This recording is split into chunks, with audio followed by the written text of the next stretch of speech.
Bagong sikat na anime. Ano kasi siya? Explain? Ano? Pinanood namin ni Uge. Ang Baka unang naisip episode mo pa yung niya, pangalan ng kasama mo ah. ang umpisa niya, episode 1 ha, episode 1, movie. Tapos ang story niya, para siyang artista.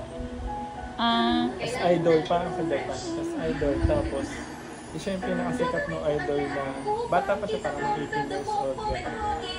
Tapos siya yung pinakasikat talaga na idol. Parang may group sila, kunyari Twice. Hala ko Twice song yun eh. Hindi, Twice. Tapos isa lang siya sikat talaga doon. Tapos nabuntis siya. Ganun. Tapos tinago. Tinago na nabuntis siya. Tapos anong nangyari? Meron siyang mga doktor na na-reincarnate. Tapos na yan? Hindi pa. Na-reincarnate. Ano yan? Ano? Basta pakinggan mo muna ako. Sige. Na-reincarnate bilang anak niya.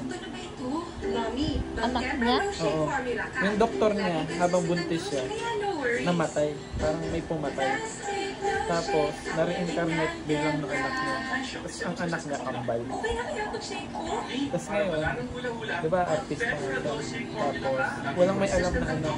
Kaya may anak na siya. Tapos, ayun. Tapos, biglang, yung dalawang bata, napamahalin sa kanya kasi anak niya. Pinatay yung Isa. artista.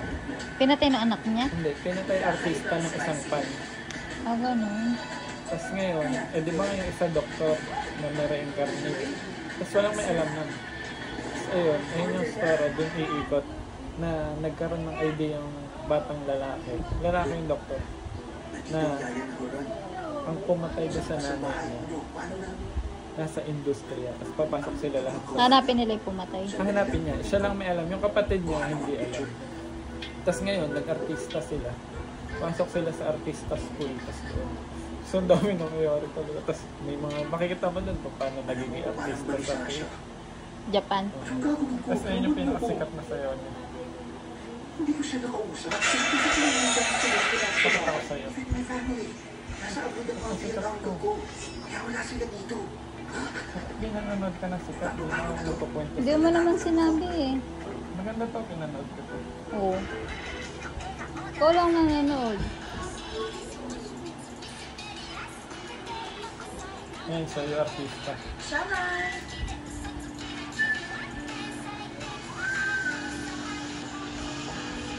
Ayan. Isusolve nila yung kaso.